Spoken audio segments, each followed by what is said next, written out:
It begins in silence, not peace, but the kind that follows defeat. Snow falls across a fenced compound somewhere in the heart of Texas. The year is 1945. The war in Europe is over, but for the men behind the wire, it doesn't feel like victory for anyone. The wind hisses through barbed wire. Boots crunch against frostbitten dirt. From a guard tower, a U.S. sentry watches, motionless, rifle across his chest, breath fogging the air. Down below, rows of German prisoners stand for roll call, gaunt faces, shaved heads, hollow eyes. They expect punishment, maybe humiliation. That's what Berlin said Americans were like, barbarians in uniform, driven by revenge. But what they face here is something they don't understand. A voice cracks over the loudspeaker, calm, American, almost casual. All prisoners will report to the mess hall at 1900 hours. Christmas Eve. The words ripple through the ranks like static. Christmas Eve? For Germans? The men glance at each other, uncertain, suspicious. They whisper, is it forced labor? Interrogation? One of them mutters, we thought the Americans didn't celebrate Christmas like we do. In the barracks, rumors spread faster than the winter wind. Some think it's a trap. Others believe the guards plan to humiliate them, make them sing carols before execution. But none of them know that what's waiting inside that mess hall tonight will defy every belief they've been taught about mercy, about enemies, about what it means to be civilized after a world gone mad. We thought it was a trick, but the truth was far more disarming than any weapon.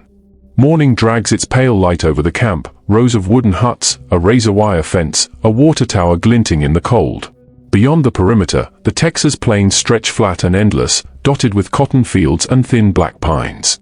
This is Camp Hearn, one of hundreds scattered across America, built to hold the men who once terrorized Europe.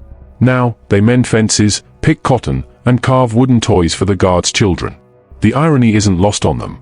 Inside the barracks, Corporal Karl Brenner tightens his belt, eyes fixed on the frost creeping across the windowpane. Once an SS sergeant in Normandy, now his prisoner 4712. Around him, men scrape tin plates clean, smoke rationed cigarettes, whisper about the order. They say we're eating with the Americans, one murmurs. Nonsense, another snaps. No one breaks bread with the enemy. Outside, Sergeant Tom Whitaker from Kansas walks the fence line. He's lost a brother in Bastogne. Yet when he passes the prisoners, his nod is brief, not friendly, but not cruel either. He believes discipline should come from order, not vengeance. At the mess hall, cooks haul in sacks of potatoes and crates of canned peaches. The smell of roasted turkey begins to drift through the winter air, confusing the prisoners who work the kitchens. An American chaplain pins a handwritten sign to the door. All men are welcome tonight. The guards don't explain why. They just keep working, tightening bolts, checking rifles, pretending it's any other day. But the truth moves quietly beneath the surface. This Christmas feast isn't an order from Washington. It's something the Americans here decided themselves. A test of their own humanity. We fought monsters, Whitaker mutters to a fellow guard, staring through the fence, but if we act like them now, what did we even win? Inside the barracks, Karl Brenner folds his hands, staring at the candlelight. He doesn't pray. He just waits, wondering if tonight will be the end, or something he no longer understands. Dusk falls like ash. The floodlights blink on, tall, humming sentinels guarding silence. Prisoners march toward the mess hall in tight lines, escorted by U.S. guards with bayonets fixed. The crunch of boots on frozen dirt is the only sound. Inside, the air feels wrong, too warm, too bright. A piano plays softly from the corner, manned by an old Texan cook who hasn't seen Europe but lost 2 sons to it. The smell of food hits first, turkey, bread, butter, something sweet. The Germans stop at the doorway, staring. Tables have been laid with real silverware. Candles flicker. Keep moving, a guard orders, voice steady but quiet. Karl Brenner hesitates. His instincts scream trap. He remembers how the SS warned them, Americans humiliate prisoners before they die. He glances at the guards, waiting for mockery. Instead, one nods toward a chair. Go on, sit. You earned it. Work's done for today. A German officer beside Karl mutters, don't trust them. But his voice trembles. Hunger and curiosity win. They sit. At the far end, Sergeant Whitaker steps forward. No rank insignia, no speech. Just a folded piece of paper. He clears his throat. Chaplain says we all share the same sky tonight. That's good enough for me. Then silence. For a long, awkward moment, nobody moves. Cutlery gleams untouched. Finally, one of the younger guards, barely 20, whispers, "Merry Christmas," and slides a loaf of bread toward the nearest prisoner. A ripple moves through the room. The Germans look at each other, confused, half smiling, half afraid. Then one man, a Luftwaffe pilot with scars on his cheek, tears a piece from the loaf and passes it down the table. The room exhales. Forks scrape softly. A candle sputters. Somewhere outside, church bells echo from the nearby town. Carl chews slowly, eyes burning. Is this mercy? Or humiliation disguised as grace? We thought it was a trick, but the food was real. The silence was real. And for the first time since the war began, no one hated us. Plates clatter softly. Forks scrape. The only other sound is the crackle of a small fire in the stove. Inside that mess hall, enemies eat side by side, men who, months ago, tried to kill each other across oceans. Sergeant Whittaker stands near the doorway, watching. He doesn't eat. He just keeps his hand on the rifle strap across his chest, eyes moving from table to table. The smell of turkey mixes with gun oil and sweat. Carl Brenner sits opposite a boyish guard from Ohio, Private Ellis, no older than 21. Their eyes meet briefly. Ellis looks away first. He's been told these men were monsters. But sitting here, watching them whisper quiet German prayers before eating, the word enemy feels suddenly small. "Where's home?" Ellis asks finally. Carl hesitates. "Hamburg," he says in careful English. "My brother fought there," Ellis replies. Silence. A long, sharp silence. 100 small truths hang in the air, unspoken, unbearable. These men have burned each other's cities, drowned in the same oceans, watched friends die the same way. Now they are passing mashed potatoes across the same table. Outside, the wind picks up. A lone American flag flaps above the camp, tattered, backlit by the moon. The chaplain murmurs a prayer, his voice trembling. Peace on earth, even to those who never thought they'd see it. For the first time, some of the Germans lower their heads, not in fear, but shame. Carl clenches his hands. His mind flashes to the Normandy fields, fire, smoke, screams. He remembers the villagers, the orders he followed without question. He blinks hard, swallowing against the rising guilt.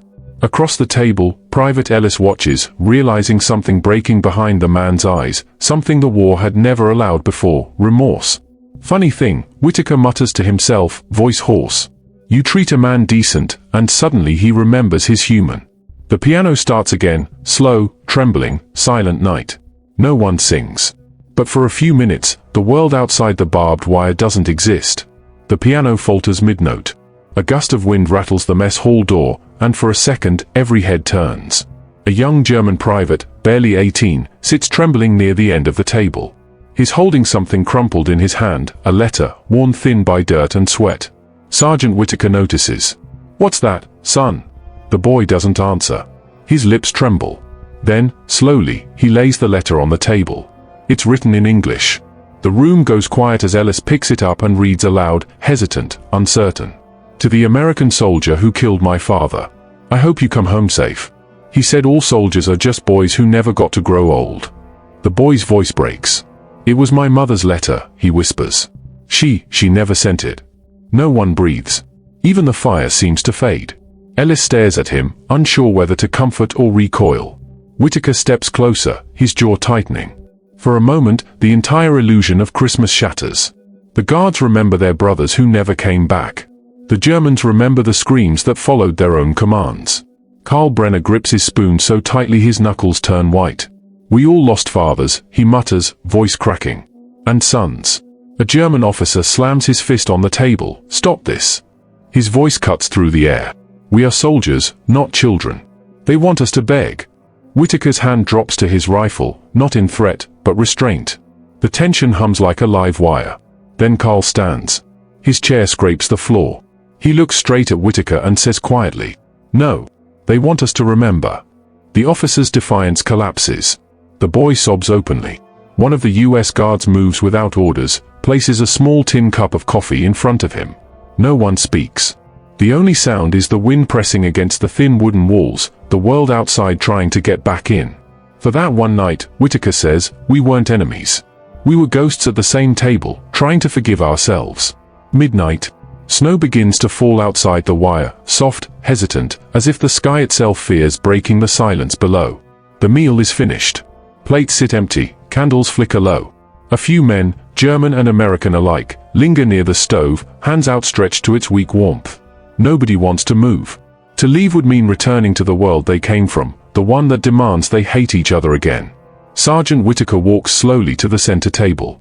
In his hand, he holds a small brown package, folded tight, tied with string. He places it down in front of Karl Brenner. "You dropped this earlier," he says. Karl blinks in confusion. It's not his. He unwraps it carefully. Inside lies a pair of gloves, thick, American-made, lined with wool. And beneath them, a photograph. A woman and 2 children. Smiling. Standing in front of a white farmhouse. Whittaker clears his throat. "That's my family. Thought maybe you'd like to remember what peace looks like." The room freezes. Even the guards shift uncomfortably. This wasn't regulation. Karl stares at the photo, hands trembling. Why would you give me this?" Whittaker's eyes glisten. "Because if I don't, I'll forget why we fought." For the first time, Karl's voice falters.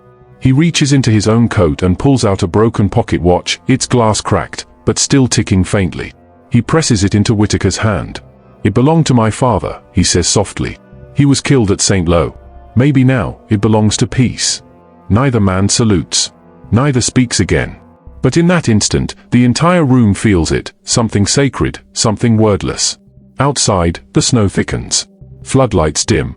Somewhere beyond the wire, a church bell strikes midnight. 2 enemies, bound by war, kneeling before the same miracle, forgiveness. Morning breaks slow and grey over the camp. The snow has stopped, leaving the ground white and still, a blanket over last night's ghosts.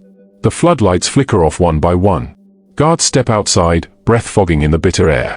The prisoners line up again, boots crunching on frozen mud, their faces quiet, changed. No one speaks. Karl Brenner clutches the photograph still hidden inside his coat, the American family, the symbol of a world he once believed he had destroyed. He doesn't dare look at it for long. It hurts too much. But it also keeps him standing. Across the yard, Sergeant Whittaker watches as the Germans are counted and marched toward their barracks. He doesn't call out. He doesn't wave. But when Karl glances back once, Whittaker nods, a faint, wordless farewell. Inside the now empty mess hall, leftover plates sit cold. A single candle still burns at the center table, its flame trembling, almost gone. The chaplain enters quietly, removes his cap, and whispers a prayer. "Lord, remember them all, friend and foe alike." Whittaker sits down where Karl had been. He turns the cracked pocket watch over in his palm, the tick faint but steady. That night, his voice says in narration, "We didn't end the war. We just paused it. Long enough to see the men behind the uniforms." He looks toward the snow-covered fence, where faint footprints lead away and vanish into white. "In the morning, we were soldiers again. But for one Christmas, we were just men who'd had enough of hate."